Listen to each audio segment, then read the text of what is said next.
बुखार में काफ़ी लोगों को यह डर रहता है कि कहीं टाइफाइड तो नहीं हो गया। तो आपको कैसे पता चलता है कि आपको टाइफाइड हुआ है या नहीं? कितना टाइम लगता है टाइफाइड ठीक होने में? क्या इलाज कराना पड़ता है? इन सभी चीज़ों के बारे में डिटेल से जानने के लिए बने रहिए हमारे साथ।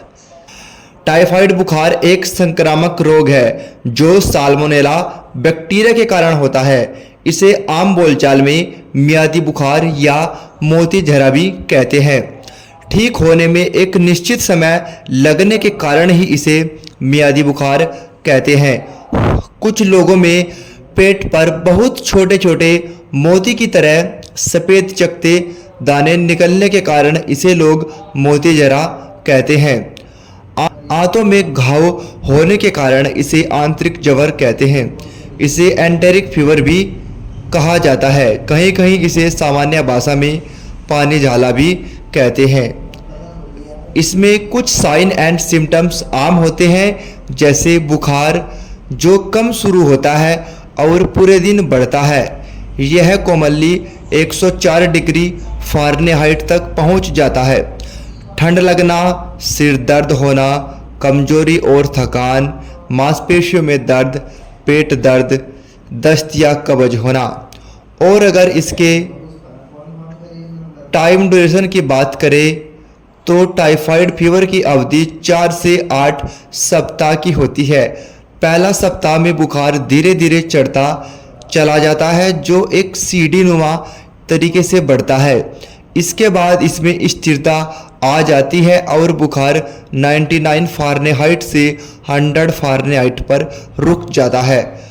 कुछ लोगों को बुखार सर्दी के साथ भी चढ़ता है। अधिकतर रोगियों में बुखार के साथ शरीर टूटना, बेचैनी, सिर दर्द तथा पेट दर्द यह सब लक्षण देखने को मिलते हैं। कभी कभी सिर दर्द पहले स्लो होता है, बाद में तेज हो जाता है। शुरू के दिनों में रोगी को खाने में अरुचि, कब्ज, पेट दर्द, अफारा, पेट फूलना यह सब होता है। इसके अलावा सूखी खांसी, नाक से खून आना, उल्टी होना, नींद न आना, थकान। अक्सर इस रोग में कब्ज बनी रहती है, पर बच्चों में दस्त व उल्टी के लक्षण भी देखने को मिलते हैं। रोगी थका हुआ, असहाय और कमज़ोर महसूस करता है।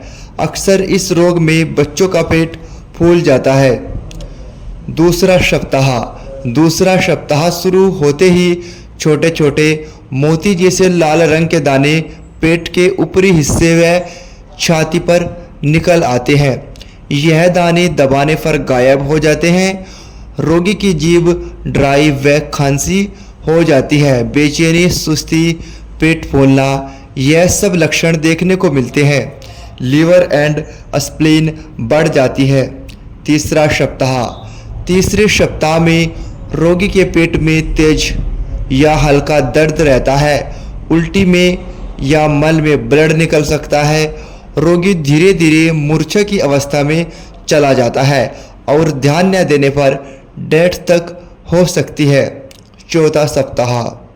चौथे सप्ताह में रोगी की हालत में सुधार होने लगता है। फीवर कम होकर भूख लगने लगती है। पेट का दर्द व अफारा कम हो जाता है। जीभ साफ हो जाती है। इन सभी लक्षणों के आधार पर डायग्नोस में कोई कठिनाई नहीं होती। इसके डायग्नोस की बात करें तो इसके डायग्नोस में आप CBC यानी कंप्लीट ब्लड काउंट और विडाल टेस्ट करा सकते हैं। विडाल जो स्पेशली टाइफाइड बुखार के लिए ही होता है।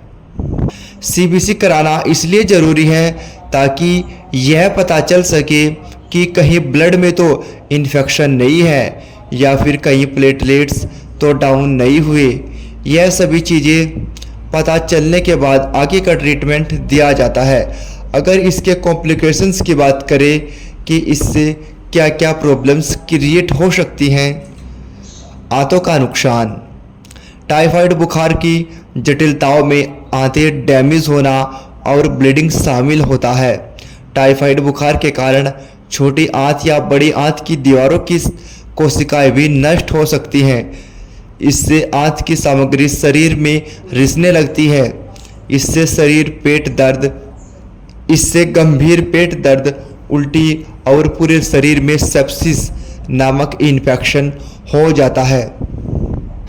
अन्य संभावित जटिलताओं में शामिल है हृदय की मांसपेशियों की सूजन, जिसे मायोकार्डिटिस कहा जाता है, हृदय और वाल्व की परत की सूजन, जिसे एंडोकार्डिटिस कहा जाता है, प्रमुख रक्त वाहिकाओं का इन्फेक्शन, जिसे माइकोटिक एन्यूरिज्म कहा जाता है, निमोनिया, अग्नाशय की सूजन, जिसे अग्नाशय शोथ कहा जाता है, गुर्दे या मूत्राशय में इन्फेक्शन, मस्तिष्क और रीढ़ की हड्डी के आसपास की झिल्लियों और तरल पदार्थ का संक्रमण का इन्फेक्शन और सूजन, जिसे मेनिंजाइटिस कहा जाता है। मनोरोग संबंधित समस्याएं जैसे प्रताप, मतिभ्रम और पागल मनोविकृति, यह सब बड़े बड़े कॉम्प्लिकेशंस होते हैं, लेकिन आपको यह जानकर हैरानी होगी कि यह सभी प्रॉब्लम्स टाइफाइड का सही समय से इलाज न कराने के कारण ही उत्पन्न होती हैं। अगर इसके ट्रीटमेंट की बात करें तो इसमें आप कुछ चीज़ों का यूज कर सकते हैं, जैसे डाइट अच्छी कीजिए। डाइट में ऐसी चीज़ें लीजिए जो इजीली डाइजेस्टिबल हो, जैसे fruits and vegetables. Stay hydrate, खूब सारा पानी पीजिए, हमेशा हाइड्रेट रहिए। सैनिटेशन, साफ सफाई का ध्यान रखें, बाहर का खाना खाने से बचें। फैटी फूड और स्पाइसी फूड अवॉइड करें। मेडिसिन्स में आप tablet GPO, tablet Sumo, tablet Pantop D. अगर भूख कम लगती है और टाइफाइड लंबे समय से चल रहा है तो आप इसके साथ लीवर 52 सिरप भी पी सकते हैं, 20-20 ml दिन में 3 बार। इस फार्मूलेशन से आप बहुत जल्दी रिकवर हो जाओगे। आपको बता दें, टाइफाइड का इलाज 7 दिन से 11 दिन तक चलता है। आई होप ये जानकारी आपको पसंद आई होगी। जानकारी अगर पसंद आई है तो वीडियो को लाइक कीजिएगा, और अगर आप चाहते हो कि यह कमाल की जानकारी उन सभी लोगों तक भी ज़रूर पहुँचे जिसे इनकी नीड है, तो ये वीडियो उन सभी लोगों को भेज दीजिए जो आजकल टाइफाइड जैसी गंभीर प्रॉब्लम से जूझ रहे हैं। ऐसी ही कमाल की जानकारी बार बार पाने के लिए चैनल को सब्सक्राइब तो कर ही लेना। हम मिलेंगे फिर आपसे कभी आगे ऐसी ही जानकारी के साथ। तब तक के लिए रखिए खुद का बहुत सारा ख्याल और हमेशा खुश रहिए। धन्यवाद।